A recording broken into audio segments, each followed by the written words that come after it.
o pessoal ia entrando aí, mas de antemão já agradeço a presença de todos aí. E mais uma... Tá saindo aí? Tá saindo o seu. Não sei. Aqui. Tá, só abaixar o som. Vou rodar o microfone. Eu saio, depois eu entro.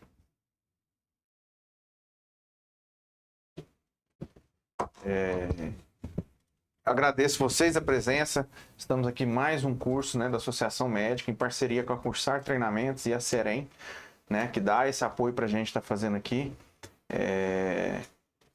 Eu sei que é corrido o dia a dia de vocês, né? E a gente acaba que às vezes esquece e tudo mais, mas vocês que estão aqui com a gente, tenho certeza que não vão arrepender. É uma aula do tema super importante. Estou extremamente feliz por estar aqui com o Renato, né? Porque foi uma feliz coincidência que eu encontrei ele aqui em Goiânia. O Renato não é daqui de Goiânia. Ele é meu contemporâneo de faculdade, né? A gente fez faculdade junto no Rio de Janeiro. E eu fui levar um paciente, e nessa feliz ocorrência eu encontrei ele no corredor do GOL e a gente trocou de novo o telefone e hoje ele está aqui para poder dar essas aulas para vocês. Eu não vou apresentá-lo porque ele mesmo irá fazer, mas Renato, muito obrigado, tá? Seja bem-vindo. Eu não sei se você já conhecia aqui a Associação Médica. Aqui a Casa do Médico está aberta para você, para sempre que precisar. O pessoal aqui, eles sempre vão apoiar, acolher qualquer tipo de função, ou acadêmica ou médica, tá? Que você precisar da gente aqui, a Cursar Treinamentos também. Muito obrigado pela disposição, do tempo, tá? Que você precisar, você sabe, pode contar comigo aí. Beleza. Obrigado, boa noite. Obrigado pelo convite, né?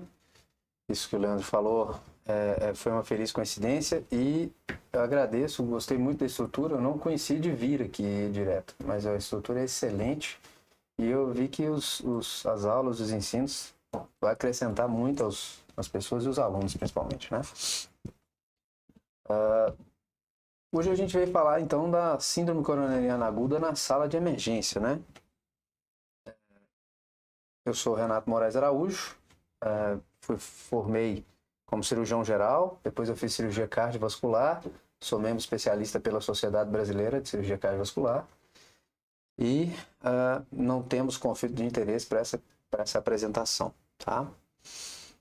A síndrome coronariana aguda na sala de emergência é um tema extremamente importante e preocupante ao mesmo tempo, porque a gente tem muita dúvida, assim, principalmente o médico que formou, ele está no pronto-socorro, às vezes ele tem muita dúvida do que fazer, de como tratar, o que ele tem que fazer de primeiro, segundo, e é por isso que é muito importante a gente estar sempre atualizado. Então a gente tem o ESC na Sociedade Afins, nós temos a parte das diretrizes da cardiologia, as diretrizes da hemodinâmica, enfim, sobre a intervenção.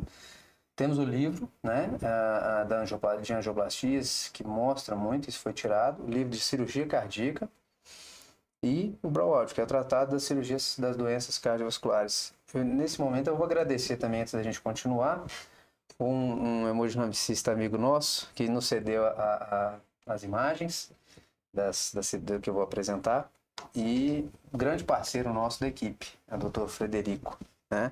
Frederico Lopes de Oliveira. Então, assim, para o manejo inicial do infarto, a primeira coisa que a gente tem que entender é que na emergência você tem que seguir um protocolo, né? Por isso que as instituições batem protocolo, porque aquilo já foi mostrado que esse protocolo sempre vai ser o melhor para aquele tipo de conduta, para não haver... eu quero fazer de um jeito, eu quero fazer de outro, e também estabilizar e linearizar esse atendimento, né? Então a gente vai conversar um pouco desse resumo das condutas e dos medicamentos que a gente vai utilizar, que são primordiais para isso, para essas informações recentes. O paciente chegou com dor no peito, né? Alguém vai lá e fala, estou com dor torácica, comecei há tantas horas. A primeira coisa que a gente faz é chamar alguém para ajudar. Então esse paciente chegou no pronto-socorro, dor no peito, chegou no médico, o que o médico faz? Né? Não. A gente não pode desesperar, né?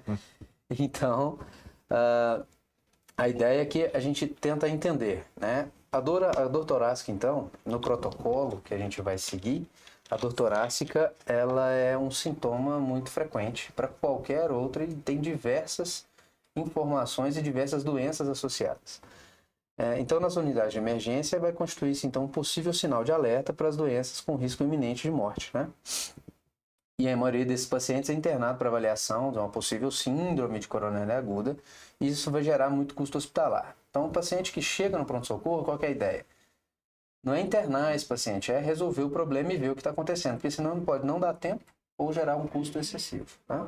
Então, por conta dessa possibilidade diagnóstica, os emergencistas às vezes internam a maioria dos pacientes e, por outro lado, fazem liberação quando quer liberar rápido para não gerar custo, faz uma liberação inapropriada. Esse paciente pode, ou por desconhecimento, pode ter um infarto e isso vai representar risco para ele no pós, na alta ali, né? Então, inicialmente, a gente faz o quê? O atendimento ele é importante, fazer uma anamnese detalhada, a causa, o horário, quanto tempo, e você vai elaborando as hipóteses diagnósticas durante essa conversa. E vai fazer o quê? A primeira coisa que a gente tem que fazer, paciente dor no peito, eletrocardiograma. Você fez um eletro, dor de derivações em até 10 minutos. Chegou, porque a ideia é, chegou no hospital, dor no peito, fazer esse eletro, né? No pronto-socorro. E essa dor, ela representa de 5 a 10% de todas as consultas de um pronto-socorro. Então, você vê que tem um volume grande. A cada 100 pacientes, 10 tem dor no peito, né? E a síndrome coronariana aguda é responsável por 1/5 das causas de dor torácica. Então, de 2% a 10% desses pacientes têm o diagnóstico e são inadvertidamente orientados. E são liberados, podem apresentar uma evolução clínica desfavorável, isso vai acontecer o pior em casa, né? 80% deles com essa dor torácica e infarto agudo não procuram um atendimento nas 2 primeiras horas. Então o paciente já chega para a gente, ou para o primeiro atendimento, quem vai atender quando não é o emergencista, né, que tá, esse paciente já tem mais de 2 horas, mais de 30 minutos, mais de 40 minutos, então assim, depende muito desse tempo, né? Isso já é demorado. Então 30% deles não chegam no pronto-socorro por causa da morte súbita. Isso é secundário à dor torácica. Mais para frente nós vamos explicar os tipos de infarto e afins que pode ocasionar. Então chegou no pronto-socorro, eletrocardiograma, e aí nós temos que entender a classificação da isquemia. Se você acha que é um infarto, né? Você vai caracterizar a dor. Então a gente tem caracteres de dor, localização de dor e fatores desencadeantes. Para a gente dividir ela em típica e atípica. A típica você vai ter constricção, queimação, peso. Na localização dela vai ser pescoço, tórax, irradiando para pescoço, que é dorso, que são piores, região interescapular. E, geralmente um infarto ruim, assim, sempre fala que é dor epigástrica, irradiando para pescoço ou entre a escápula, né? E ele é desencadeado por algum esforço físico, excitação, estresse, frio por causa do vasoespasmo e refeições opiosas que demandam o fluxo sanguíneo, né? E as atípicas são aquelas de pontada, aguda, que vai para o lado contrário, né? Do lado direito, e ao repouso. Estava quietinho e teve dor, né? Isso é muito importante para a gente classificar isso na emergência. Mas antes, nessa classificação, por isso que a anamnese é tão importante, nós precisamos então distinguir a angina instável, o infarto sem supra, o infarto com supra, dissecção aguda de aorta, porque o que acontece? O paciente chegou com dor no peito, é infarto. Não, nem sempre. Então o que a pessoa faz? Pede o eletro e vai pedir laboratório e afins. E às vezes a gente precisa de ter esse diagnóstico, né? A diferença do diagnóstico entre o infarto e a dissecção aguda de aorta, porque ela pode me confundir com isso ou até ocasionar o infarto pela dissecção das coronárias. Existem outras doenças como trombose pulmonar, a doença de refluxo, mediastinite, isso depende muito, por isso que a anamnese vai direcionar exatamente para o que a gente está falando. Coloquei essa imagem. Repara só um pouquinho, Renato, deixa eu só intrometer aqui. Pode falar. Ali está falando das doenças psiquiátricas, a gente vê ali transtorno da ansiedade. Como isso está sendo muito mais comum no pronto-socorro hoje em dia. Então, pessoal, não esqueça de lembrar o que o Dr. Renato está falando. No mínimo, um copo d'água e um eletro esse paciente merece. É muito comum chegar a esse transtorno de ansiedade e a gente tem que diferenciar isso aí, né, Renato? Sim, E não. hoje em dia, a sociedade, do jeito que ela vive, e cada vez mais está chegando esse tipo de paciente no pronto-socorro, então a gente tem que tomar esse cuidado com esses pacientes. Cuidado para não comer bola e você achar que é uma crise de ansiedade, e às vezes esse cara tá tendo uma angina, ou até mesmo um infarto e passar despercebido isso aí. Isso pode ser concomitante. Às vezes o paciente é um paciente ansioso, que teve uma discussão que seja familiar, alguma outra associada, chega com dor no peito, está infartando e a gente vai confundir a história. Por isso que sim, o eletrocardiograma vai diferenciar isso bastante e se tiver dúvida, vai, claro que é enzimas, né? Nunca pode se atrasar. A dissecção de aorta é uma dessas, por exemplo, chegou lá, está com dor no peito, não tem problema algum. Fez o eletro, está com supra, faz a medição, pelo menos dos 2 braços, só para você entender o que está acontecendo. E aí eu coloquei uma slide mais só para a gente olhar no eco, dá para ver, né, a imagem de uma dissecção, e na tomografia que a gente orienta isso certinho para olhar a questão de dissecção. Aí isso aí já é um outro tópico de cirúrgico, né? A injúria miocárdica, então, por definição, ela vai ser a elevação de troponina acima de um PCT de 99, que é considerado agudo, quando há uma queda da elevação de fatores seriados. E é considerada crônica quando não é possível determinar platô. Então, se ela tiver um platô, ela é aguda. Mas aí que vem aquela pergunta ali atrás. Fez o eletro. A gente vai pedir logo troponina? Se você fez o eletro, ele está suprado, e você fez o diagnóstico diferencial da dissecção de aorta, por exemplo, você não precisa de esperar a troponina. Não estou falando que a gente não vai dosar, mas eu não estou falando que não pode atrasar isso para enviar isso para o cateterismo, né? Não pode atrasar esse paciente, porque senão você pode comer bola, como é que a gente fala, para esse paciente. Isso aqui é uma tecla assim, batida fielmente pelos hemodinamicistas, porque eles recebem paciente muito atrasado, às vezes, por causa disso. Porque o médico que ele quer esperar a enzima sair, então não pode, de forma nenhuma, tá? No infarto, a gente tem alguns tipos de infarto, né? Vamos dizer que eu vou passando por eles, são 5 tipos, na verdade.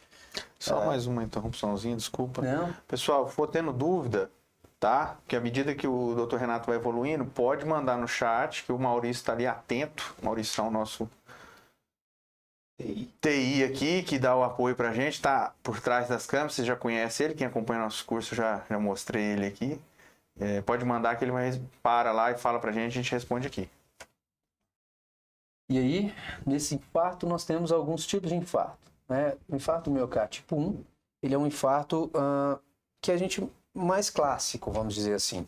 É um infarto que a gente tem a ruptura da placa e da placa aterosclerótica, e ela vai, por fixação e por dissecção com trombo associado, vai ocasionar um infarto, né? Então, esse é o infarto tipo 1. Rompeu placa, infartou.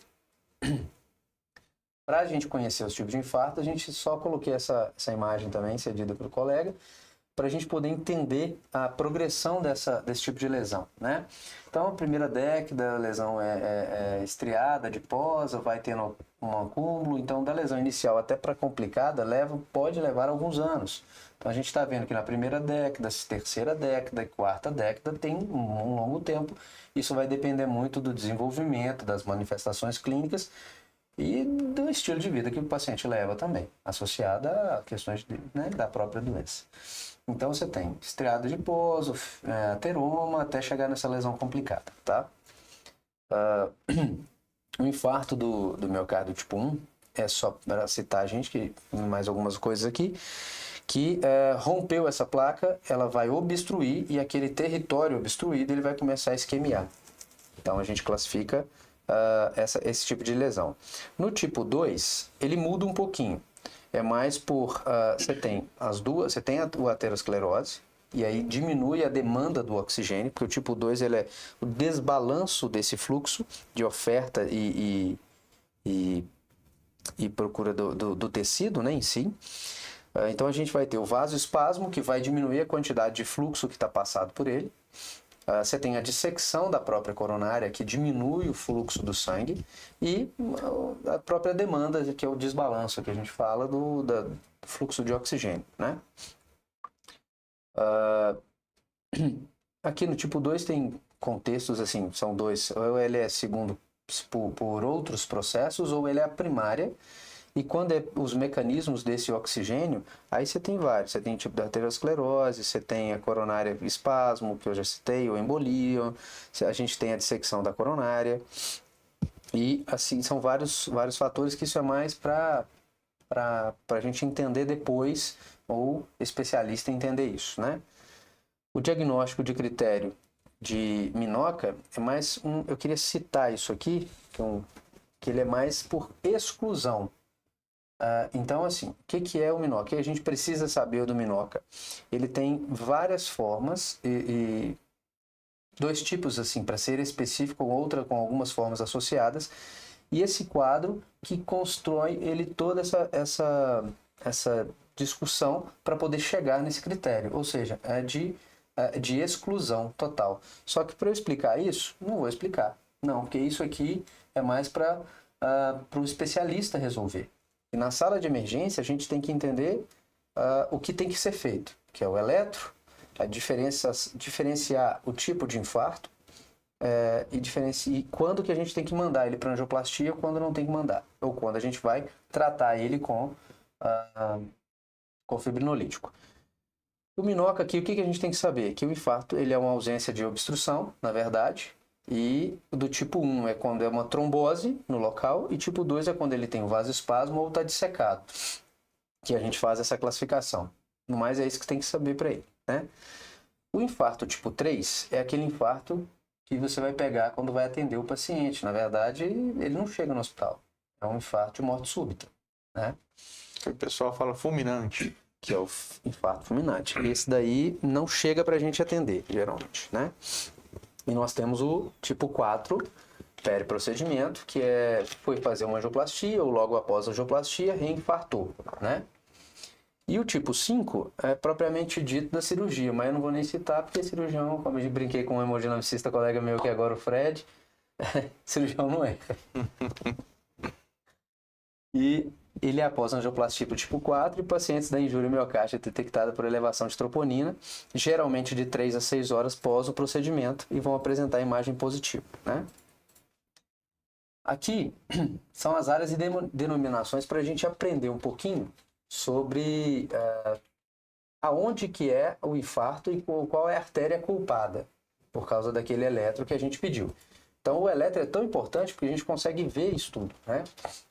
Então, por exemplo, quando a gente fala que é um infarto anterior extenso, você vai ter D1, AVL, V5, V6, V3, V4, V1. Então, quando é anterior, a gente tem V3, V4, D1, AVL. Quando é lateral, você tem as outras, anteroceptal, e nós temos a inferior, D2, D3, VF. Isso é mais para a gente entender. Tratamento. O paciente chegou, eletro, viu que o eletro fez a diferenciação se é o eletro, se é só supra, se não tem outra causa associada, vai mandar para angioplastia, não vai mandar para angioplastia, e o tratamento é oxigênio, nitrato, morfina, beta-bloqueadores. Se for hipertenso, sempre tento preferir os IECAS, se permitir, e as estatinas e o fibrinogênio ou trombolítico. Esse trombolítico, eu vou citar um pouquinho mais na frente, eu vou bater um pouquinho na tecla dele, porque ele vai ser importante quando a gente não conseguir mandar imediatamente para essa angioplastia, né? O infarto de ventrículo direito aqui, na verdade, eu deixei mais para a gente tentar entender que esse infarto ele pode ter uma manutenção da pré-carga ventricular, e aí, por causa de expansão volêmica, a gente precisa evitar o uso de vasodilatador. É um outro tipo de tratamento associado nisso, né? E na terapia de reperfusão, pegou o paciente, está infartado, não tem como mandar para angioplastia primária, porque o ideal é, pegou ele com supra, mandou para angioplastia, precisa nem da troponina. Se a gente acha que não consegue colocar esse paciente para fazer o cateterismo e essa angioplastia primária em menos de 2 horas, tem que fazer fibrinolítico nele, né? Então, perder um pouquinho esse medo de fibrinolítico, mas, em contrapartida, nós estamos ganhando isso aqui nos hospitais próximos a nós, que está tendo muito benefício de paciente conseguir chegar para fazer essa angioplastia, né? Às vezes não no tempo adequado, que precisaria, que é o menor de 60 minutos, que hoje está na diretriz, mas a gente ainda calcula 120 minutos para poder falar Então, disso. porta-balão, 120 minutos. Tempo porta-balão, o ideal é 90 minutos nos protocolos dos hospitais, né? E o ideal no último que saiu é 60 minutos. Mas se a gente acha que não vai conseguir fazer isso em 2 horas, tem que colocar fibrinolítico no paciente, né? Terapia, tá? Aqui é só para citar mesmo que existe a questão dos fibrinolíticos, né? Tá? Que é o Actilise, né? O Metaplas e tal. Existe a contraindicação e também não é para todos os pacientes que nós vamos fazer esse fibrinolítico, né? Então, se tiver um sangramento intracraniano prévio, AVC isquêmico nos últimos 3 meses, dano de neoplasia, sistema nervoso, trauma nos últimos 3 meses no rosto ou cabeça, sangramento ativo, porque se você fizer o fibrinolítico ele vai piorar esse quadro, tá? E discrasias sanguíneas em geral e principalmente a dissecção de aorta, né? E aqui nós vamos fazer as estratégias então de reperfusão do miocárdio. É só para a gente citar mais do fibrinolítico ou com a angioplastia primária. Então, se a gente tem a condição de mandar esse paciente com menos 2 horas, estou batendo na tecla toda hora, vai ser direto a angioplastia. Mais de 2 horas, vai fazer fibrinólise nele. E esse paciente, depois que recebeu o fibrinolítico, ele pode ser angioplastado, idealmente depois de 12 horas, mas até de 6 a 24 horas eles vão fazer essa angioplastia nele, primária, se precisar, né? Isso aqui é só a estratégia de fibrinolítico em bolos, quando tem tenecteplase e afins. Então, Renato, só para me entender aqui, só para me explicar. Estou lá no pronto-socorro, a grande realidade nossa aqui é não ter o fibrinolítico, né? Uhum. E esse paciente, eu sei que ele não vai chegar até 2 horas para fazer o cateterismo, para o hospital terciário, né? Que eu faço com esse paciente lá, que eu posso te ajudar lá na hora que esse paciente chegar lá? Tá. Você vai dar o antiagregante plaquetário, AS para todo mundo, tá? AS para todo mundo. E esse paciente, ele precisa receber o fibrinolítico. O paciente que não vai chegar em 120 minutos, né? Ele precisa receber o fibrinolítico. Então, você vai fazer o fibrinolítico nele e depois encaminhá-lo. Porque ele vai chegar, por exemplo, com 3 horas, 4 horas, 6 horas, o hemodinamicista que vai receber ele dentro da hemodinâmica, ele vai fazer esse cateterismo lá dentro. E isso vai ajudar demais, porque tem essas terapias de reperfusão do fibrinolítico para poder, que mostra que de 0 a 30 minutos, quando o paciente chega, ele faz 7% de mortalidade intra-hospitalar, e se for mais do que 90%, ele já tem mais do que o dobro, ele tem 16%, né? Mas eu vou voltar um pouquinho aqui, só para a gente entender. Chegou no pronto-socorro, dor no peito, fez o eletro, descartou as causas associadas. O que a gente vai fazer? AS, e hoje em dia, o ideal no mundo seria só fazer o AS e mandar direto para a angioplastia. Depois disso, lá dentro da angioplastia, do cateterismo, o colega da hemodinâmica prescreve o segundo antiagregante plaquetário, que idealmente seria ticagrelor ou prasugrel, né? Por quê? Porque com 30 minutos esses dois já dá a liberdade de fazer a angioplastia primária. Então, como a gente tem algumas dificuldades, em alguns hospitais hoje nós já estamos melhorando isso. Mas no grande, assim, no SUS, enfim, a gente tem uma dificuldade de ter esse tipo de medicação. E a gente tem o clopidogrel. Então, qual que é o protocolo? Chegou o doutor Asca, viu que está suprado, tem indicação, vai fazer clopidogrel e AS, faz o duplo antiagregação. Mas o melhor de tudo seria fazer o primeiro antiagregante, que é o AS, e deixar para fazer o segundo antiagregante na sala. E sendo que for, por exemplo, o ticagrelor, né? Ou o prasugrel. E o clopidogrel, eu já faço a dose plena ou a metade? Aí depende. Se for um infarto anterior com supra e tudo, você vai fazer 800 miligramas, vai fazer dose plena nele. Se for um infarto evoluído, por exemplo, chegou lá, com o que eles dizem com infarto evoluído, a gente já faz só 300 lá, né? Tá? Mas voltando à parte do fibrinolítico, não temos isso. Vai fazer um antiagregante e vai fazer a fibrinólise. Tem uma pergunta aí, Maurício? Tem alguma Você pergunta? vai querer responder enquanto pessoal? Posso responder? A Mariana perguntou uma dúvida que me surgiu há uns dias. Até quanto tempo devo iniciar o beta-bloqueador? Beta-bloqueador. Isso vai depender das circunstâncias. Por exemplo, o paciente está infartado, chegou com supra. Eu só não entendi a pergunta. É no momento da angioplastia? É no momento de mandar para o cateterismo ou depois que já fez o tratamento? Eu acredito que quando chegar, o que ela quis dizer é quando o paciente chega lá na emergência. Tá. E aí você vai julgar. Vai fazer... paciente, porque tem muito paciente que infarta, mas não fica, né? Principalmente idoso, às vezes não está taquicárdico. E aí, se você fizer um beta-bloqueador, você vai diminuir bastante. Então, às vezes, o paciente já chega. Por exemplo, o infarto de direita, ele vai bloquear esse paciente. Quando chega na emergência. Quando chega. O infarto de direita vai bloquear esse paciente, provavelmente, né? E ele vai diminuir frequência. Aí você não vai fazer beta-bloqueador.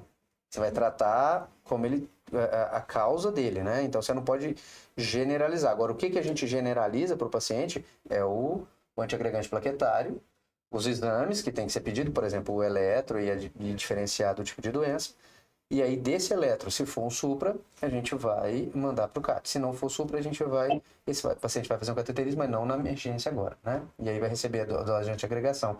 E o beta-bloqueador, se for um paciente que está taquicárdico ou com uma frequência 70, 80 para cima, você pode iniciar até na hora que chegou no hospital, não tem problema. Tá. Da mesma forma, pessoal, a morfina, o oxigênio, ela é tudo pautada naquele paciente. O paciente está com a dor. Chegou lá, você fez já, começou a fazer a medicação. Esse paciente, a dor dele passou, melhorou, seja por qualquer motivo, não tem necessidade de você fazer a morfina. Isso. Né? Todas as medicações que nós vamos colocar aqui para ver daqui a pouco, elas podem ser feitas na emergência, não tem problema. Mas desde que o paciente permita, né? Desde que os sinais vitais desse paciente vão permitir com isso, tá? Então, esses critérios. Fizemos a reperfusão dele. Fez a fibrinólise. Qual que vai ser o critério para eu saber se está funcionando ou não está funcionando? O paciente vai relatar que diminuiu a dor. É óbvio que se a gente tiver feito morfina, essas coisas pode mascarar isso um pouquinho. E aí a gente lança a mão de um eletro seriado, por exemplo. Um eletro tem a redução do supra em mais do que 50% nas primeiras 4 horas.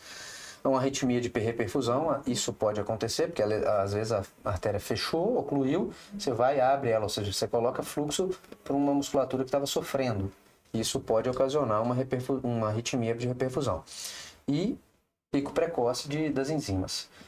Repito, as enzimas você vai poder solicitar, mas não vai atrasar o tratamento desse paciente por conta disso. Não pode, tá? Doutor, a Larissa está perguntando. Quando a literatura cita discrasia sanguínea como contraindicação ao fibrinolítico, o que seria, por exemplo? Qual a situação? Doenças hematológicas conhecidas, por exemplo, seria uma.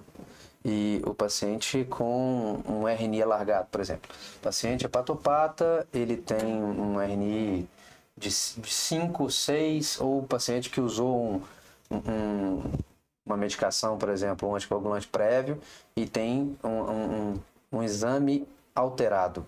Se caso você souber disso, porque quando você vai fazer a fibrinólise, esse paciente não vai sair da sua mão com menos de 2 horas, não é isso? Não vai chegar no lugar para fazer. Você tem tempo de colher a anamnese, que seja com familiar, e entender se vai ou não vai. Porque quando você fala, eu vou fazer um fibrinolítico, você tem que olhar todas essas outras coisas dele.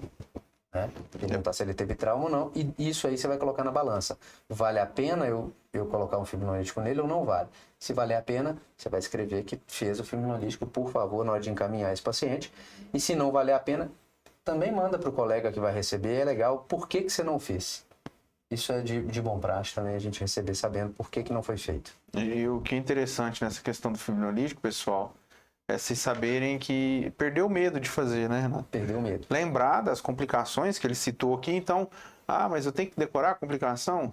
Eu costumo brincar, Renato, que para mim trabalhar na emergência, eu sei 10 medicações. Se eu for decorar um negócio desse, eu esqueço uma medicação, vai ficar só 9, já começa a me atrapalhar na minha vida de emergencista. Então, na hora que Você tem que lembrar que tem. Na hora a gente tem artefatos para lembrar. Olhar isso, né? claro. Você pesquisa e tudo mais. Né? E sem problema nenhum, perguntar ao colega.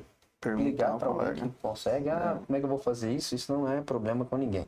O negócio é você omitir ou deixar de fazer uma coisa que precisa, né? Outra coisa. Se o Biglock só para o controle da ALC é sempre oral. Lembrar de não fazer venoso, pois aumenta a mortalidade. Só um comentário. Isso. Aumenta a mortalidade porque acontece de fazer muito embolos, né? Isso acontece mais. Embolos várias vezes, inclusive. Mas pode fazer oral, pode iniciar o beta-bloqueador oral, se o paciente tolerar, óbvio, não tem problema, tá? Na sala de emergência, às vezes você pode ter uma dificuldade. Esse paciente ele precisa de ser agilizado. Então, chegou, tem que mandar para angioplastia, as coisas são muito mais rápidas, principalmente em serviço que tem como fazer angioplastia na hora. Então, chegou na sala de emergência, porque não vai direto para a hemodinâmica, vai para a mão do médico da emergência. Então, esse médico da emergência vai ver dor, vai ver o eletro, vai descalçar, né, tirar todas as outras causas de problemas que podem ter acontecido e vai decidir fazer as medicações. Dor, quero fazer morfina, quero fazer o beta-bloqueador. Pode iniciar beta-bloqueador oral, não tem problema, e isso não vai alterar essa mortalidade ali nesse momento. O que altera a mortalidade é em pacientes que estão, no que a gente vê de verdade, é o paciente que está piorando na sala de emergência e que demorou aí para o cateterismo ou fazer uma abertura dessa. Então, não precisa ter medo de fazer o beta-bloqueador, a não ser que ele esteja bradicárdico, né? Tá? Obrigado. Então, após a trombólise, a gente vai fazer a angioplastia. E aí a gente chama de imediata, de resgate, quando tem a manutenção de dor. Fez o fibrinolítico, chegou, tem manutenção de dor, tem estabilidade hemodinâmica. E tem a ausência daqueles critérios de reperfusão, que diminui o supra e afins que a gente citou. De 6 a 24 horas, todos os indivíduos vão receber essa angioplastia provavelmente. Idealmente, quando chega com até 12 horas, os colegas fazem bastante, até um pouquinho mais. É isso que eu ia perguntar. Fez ali a fibrinólise, paciente eletivo para CAT, até quanto tempo? Então, fez a fibrinólise, vai chegar, todos vão merecer o cateterismo, né? Porque estava suprado e fez a fibrinólise. Eu falo a angioplastia, desculpa. Angioplastia, tá. Então, até 12 horas os colegas fazem. Agora, depende muito da carga trombótica. Às vezes eles tratam uma artéria culpada, espera a carga trombótica melhorar e aí deixa fazendo por mais tempo essa fibrinólise, essa trombólise desse paciente. E tem uns que gostam de deixar até com o venoso ali agindo por um tempo para depois fazer a reperfusão da angioplastia, né? Mas todos fazem, todos merecem esse tratamento. A facilitada, quando você tem administração de fibrinolíticos, né? 2A, 2B ou 3A, classificação, piora do desfecho e a gente faz individualizado. Depende da anatomia, se ela é desfavorável, alta carga trombótica, que é o que eu citei, e a gente tem o tempo de ação desses antiagregantes também, porque ele ajuda, né? Você deu o antiagregante, vai fazer o trombolítico. Esse antiagregante também está agindo nessa parte da reperfusão. Uhum. Né? E quando que a gente vai para a cirurgia? E aí nós temos a falha, por exemplo. Esse paciente foi para a angioplastia, não deu certo. Fez fibrinolítico antes da angioplastia, não conseguiu. Não consegue passar, por exemplo, porque a anatomia é desfavorável para o hemodinomicista conseguir angioplastar. Às vezes é um cálcio. E o ideal é que se esse paciente tolerasse ficar eletivamente, a gente cita 3 a 7 dias para poder operar esse paciente, quando é eletivo. O ideal para esse paciente é 10 dias para mais. Então, se a gente conseguir segurar esse paciente, esfriar o processo para mais do que 10 dias, a gente opera. Agora, quando que opera na emergência? O paciente vai morrer. paciente vai morrer, não tem outra coisa para fazer, não consigo abrir a artéria culpada, o fibrinolítico não deu conta, esse paciente só está piorando, ele tem indicação formal de abrir o peito e a gente faz uma ponte ali na urgência, tá? Não é o ideal, porque fica muito... rasga muito fácil os tecidos, eles ficam muito friáveis. Então isso é ruim para a cirurgia, para o paciente também. Sangramento também vai ter bastante. Né? E vai ter um sangramento exagerado. Você tem que lembrar que você fez fibrinolítico, o cara está com antiagregante plaquetário, o paciente em si. Então, assim, o sangramento vai ser exagerado. Então, isso é mais que uma tentativa de salvar mesmo ali. Mas, geralmente, não é isso que acontece. A gente esfria o processo com tratamento clínico, mantém esse paciente vasodilatado, beta-bloqueado, tira, né, mantém ele com AS, uma antiagregação, e deixa esfriar o processo para dar uns 10 dias mais ou menos, a gente opera esse paciente nessa internação. Então, o desfecho do paciente que você consegue aguardar esses 10 dias é melhor. Bem melhor. Mas o que mais acontece para você? Tratamento clínico. Que os colegas são... A parte de angioplastia é muito boa nesse sentido. Consegue abrir muito vaso. Quando não consegue, esse paciente ele consegue, com tratamento clínico, a gente consegue manter ele vivo, né, manter ele estável e esperar os dias da eletiva. Agora é óbvio, tem lá 4 dias que ele piora, a gente vai entrar com ele na sala. 5 dias piorou, nós vamos entrar com ele na sala. Se manter, passou de 7 dias, a gente segura até uns 10. Manteve até uns 10, a gente consegue colocar e ele sai muito melhor, ele fica bem, melhora essa parte de friável do tecido. Isso aqui é só terapia de reperfusão, foi só para citar quando você pega lá um cateterismo, vem escrito time 0, time 1, time 2, time 3, para a gente entender o que é isso, tá? Então você tem a oclusão, a penetração que a gente fala, que é um pouquinho de reperfusão, um pouco mais reperfundido e o outro normal, fluxo normal, quando vai para o time 3, tá? Então agora meio que a gente vai fazer uma mostragem de alguns casos para a gente conseguir entender. Lá atrás a gente falou quais são as áreas, os elétrons, para poder mostrar qual área é culpada, né? Então, por exemplo, o paciente chegou com eletro suprado. Você fez o eletro, está com dor no peito, chegou, fez o eletro. O que você vai olhar? Supra em D2, D3, AVF inferior, né? Então, só para mostrar onde é o supra, dor no peito geralmente, tá? Todas as derivações. Nosso colega da hemodinâmica fez o cateterismo, viu, por exemplo, coronária direita, né, que tinha uma oclusão, um trombo ali, né, e uma outra lesão lá na frente no DP. Isso é um videozinho só para a gente mostrar como é que ficou depois. Antes e depois, né? Tá vendo? O fluxo ficou bem bacana. Aqui nós temos um outro supra, né? A gente tem um suprinho de V1 e V6 anterior. Então a gente olhou o eletro, tem um suprinho ali. DA ocluída. Olha que bonitinho. E aí ele passou na emergência. Fez o supra, mandou para o CAT, cateterismo já aspirou trombo, colocou um stentezinho farmacológico, abriu a artéria culpada. Então o antes, só para entender, estava fechado, e o depois. E ali ele mostra o trombinho que ele conseguiu. Que ele tirou. Isso, aspirar. Aqui nós temos uma outra imagem para mostrar, né, que como ele abriu desse ladinho e aqui fazendo uma ventriculografia. Então a gente tem aqui a supra aonde aqui, né? Se a gente consegue entender. Aí a história desse supra, na verdade, é um homem de 55 anos, portador de uma granulomatose de Verne com uma dor típica e aquele eletro que eu mostrei. Então a gente vai pensar assim, qual que é a artéria culpada? Se olhou, não tem nada, mas ele tem assim uma dor e já tem uma doença conhecida. Fez o CAT, CX ocluída. Cateter balão de aspiração de trombo. Passou um balão estente farmacológico 3,5 por 33.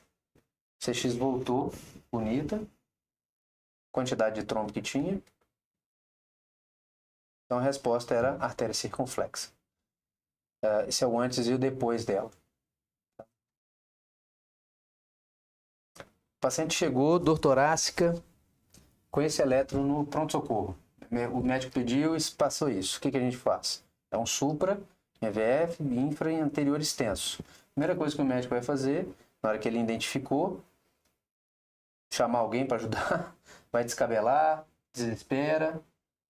Aí a gente tem que mostrar. Aí fez o CAT, mandou para o cateterismo, uma lesãozinha de tronco pequeno, né? Quase ocluído total. Total. E aí, o colega fez o cateterismo, verificou e conseguiu melhorar aquele tronco, né? Aqui a gente tem um infra-anterior extenso, um AVR, e um tronco ocluído. Ele consegue fazer, então, naquele exame, abrir o tronco. E a gente consegue ver diagonal, marginal e DA ali. Complicações, então. Pós-infarto, a gente tem pericardite aguda, pericardite subaguda, aneurisma do ventrículo, insuficiência cardíaca e fibrilação. Né? Então, são essas complicações do pós-infarto. Isso tudo pode levar a um problema cardíaco importante, por isso que a gente tem que ser rápido. E se infartou e não for rápido, isso vai levar a uma insuficiência aguda grave desse paciente, o tecido dele infarta, a gente pode ter ruptura, isso aqui a gente consegue ver, ó, uma ruptura do ventrículo, tá? Ruptura entre os papilares, por conta da questão da irrigação desse paciente, do fluxo que foi acometido. E aqui coloquei só para poder falar um pouquinho das questões de técnica, de reparação que a gente tem, que esse paciente vira cirúrgico por conta de um infarto que foi demorado às vezes, ou que foi muito grave nesse paciente. Então, às vezes, a gente tem que fazer algumas técnicas de abrir tórax para poder fechar a questão do ventrículo. Às vezes você tem um outro tipo de técnica para poder, porque quando separa por completo a gente não consegue juntar, porque o músculo é friável, então ele rasga, né? E a prevenção secundária, voltando ali para o beta-bloqueador também, se não for na emergência, é para todo mundo. Fuma, tem que parar de fumar, mudança no estilo de vida, controle das comorbidades, prescrição no pós-hospital. Sempre vai ter o beta-bloqueador, se é infarto, preferir cobrar, AS para todo mundo e estatina. Aí a gente volta. Angioplastou, 2 antiagregantes. Infartou com supra, vai manter 2 antiagregantes de 6 meses a 1 ano. Geralmente, o que é prescrito está sendo clopidogrel, mas ticagrelor entra nessa, prasugrel entra nessa, né? Mas mantém o clopidogrel por 6 meses a 1 ano e dependendo da gravidade mantém até um pouco mais, tem alguns colegas.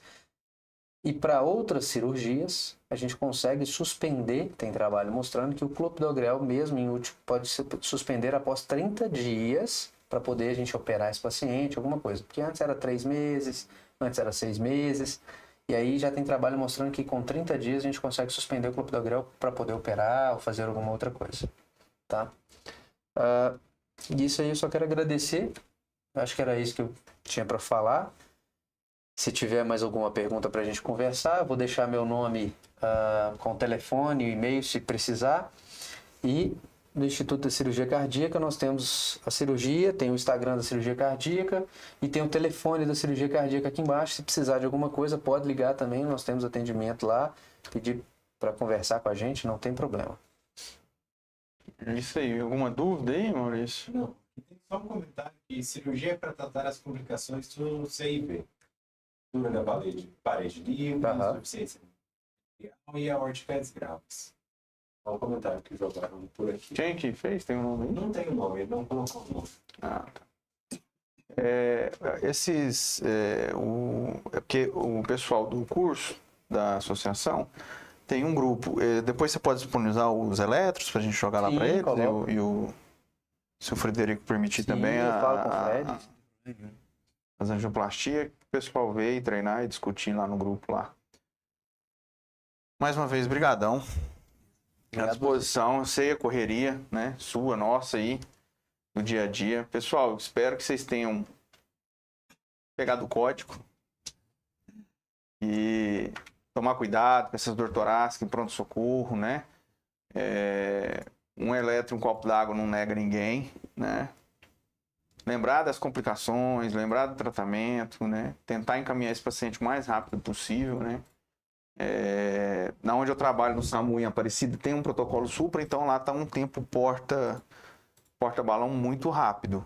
Tanto se a pessoa chegar na unidade ou se ela passar mal, o SAMU já tem esse gatilho aí, esse disparo lá, então lá tá tendo um negócio muito bacana. Eu acredito que os meninos lá vão até soltar algum estudo desse negócio desse tempo em breve, porque tá dando um N muito grande lá. Não, quanto menor o tempo, melhor, né? E tá dando um número de pacientes muito grande. A gente fica à disposição, tá? Lá no grupo, qualquer coisa. O pessoal já tá aí, já me conhece. Disponibilidade no Instagram, né? E semana que vem, quem que é, Maurício? Você lembra? Semana que vem, olha que Minha cabeça tá muito ruim. já é dia. É o Dr. Leandro Ferro e o Felipe Belo. Ah, tá. Dr. Leandro Ferro, é cirurgião ou é urologia que ele vai falar? Urologia. Urologia, né? Emergências urológicas. Excelente médico, trabalho. Nosso colega Frederico tá até no grupo aí, ó. Tem um doutor que quer fazer um comentário? Esse é o Fred. Então é ele aí. Pedi ele falou que ia entrar hoje na aula para dar um help. Boa noite, doutor. Fica à vontade. Boa noite, meus amigos. A primeira coisa, eu queria dar os parabéns ao Dr. Renato, que é um cirurgião, da aula de clínico, e com essa expertise você vê que o cara estudou mesmo, e eu fico muito orgulhoso de trabalhar com esse grande profissional. E aproveitando o seu comentário, doutor, eu trabalho no HMAP também, o projeto Supra, encabeçado aí pelo Einstein. É interessante aproveitar as coisas que a pandemia traz, né? A inteligência artificial tem feito com que os eletros sejam laudados pelo médico do próprio da USA, já vai para São Paulo e às vezes já é recomendada a intervenção coronária percutânea com o paciente na USA.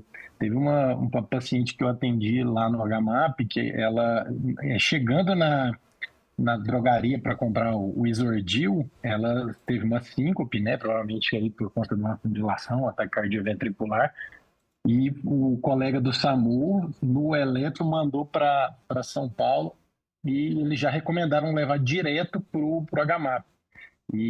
Ou seja, ela teve um tempo absurdo de 30 minutos, do começo da dor até a reperfusão coronária, né? E isso, ela praticamente não teve disfunção ventricular. Então, é muito interessante essa parte de urgência, né, do infarto. É uma área muito do clínico, né? Felizmente, graças a Deus, nos últimos tempos, a evolução aí dos medicamentos, dos protocolos de dor torácica, né, fazendo com que os pacientes sejam melhor medicados, tem diminuído aí a mortalidade, que é absurda no infarto, né?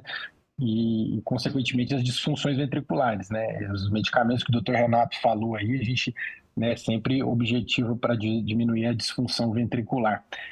E muito, muito legal, né? A gente ter esse tema aí, que é uma das causas, junto com o derrame, né? Uma das maiores causas de mortalidade do mundo, né? Então, a gente sistematizar esse tipo de discussão é ótimo, porque põe na cabeça das pessoas, né, desmitifica o uso do trombolítico, né, o paciente que não vai conseguir chegar numa hemodinâmica em menos de 2 horas, faz o trombolítico, você vai ter, né, você pode ter uma reperfusão, o paciente ficar sem dor, né, o estudo STREAM que o Dr. Renato citou, eu fazia cardiologia no INCOR na época, em até 3 horas a mortalidade é a mesma do que você colocar um stent. Então é importantíssimo, né, encorajar os colegas, se não vão.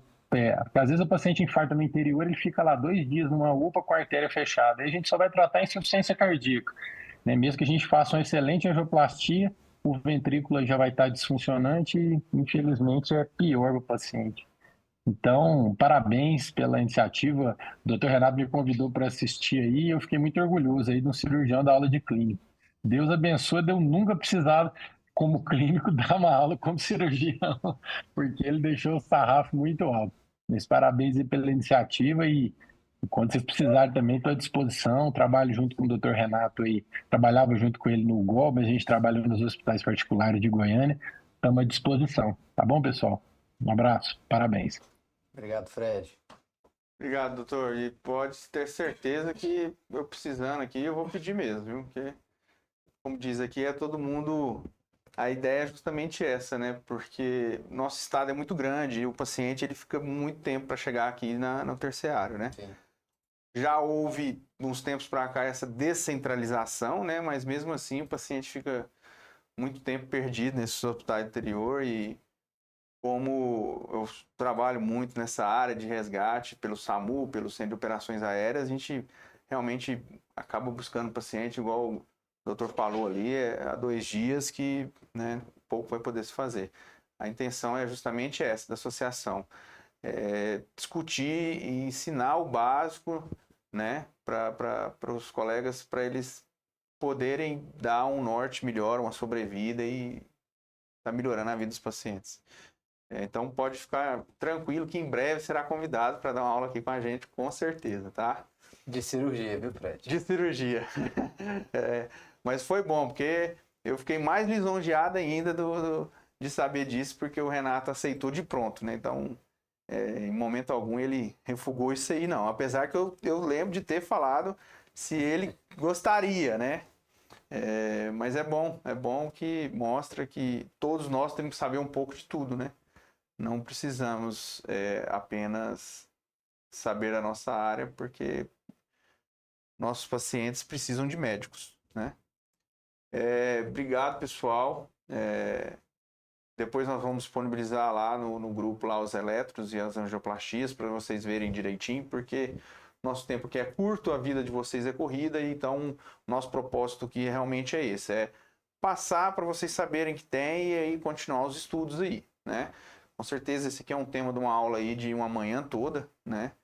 E, então, infelizmente, a gente não tem como, vocês também não têm tempo, provavelmente a grande maioria está saindo de plantão, né? O doutor Renato estava em cirurgia agorinha, eu estava num congresso, está tendo um congresso aeromédico aqui em Goiânia, então é isso aí. Mais uma vez, muito obrigado. Maurição, brigadão aí pela força. Estamos à disposição, pessoal, Instagram, no grupo, WhatsApp, tá? O Renato deixou aí também os contatos dele, ele é bem... Às vezes ele é bem complicado de responder, mas é por conta das cirurgias dele demorada e tudo mais, mas ele responde. 2 dias depois, não responde. Obrigado, boa noite. Obrigado, gente.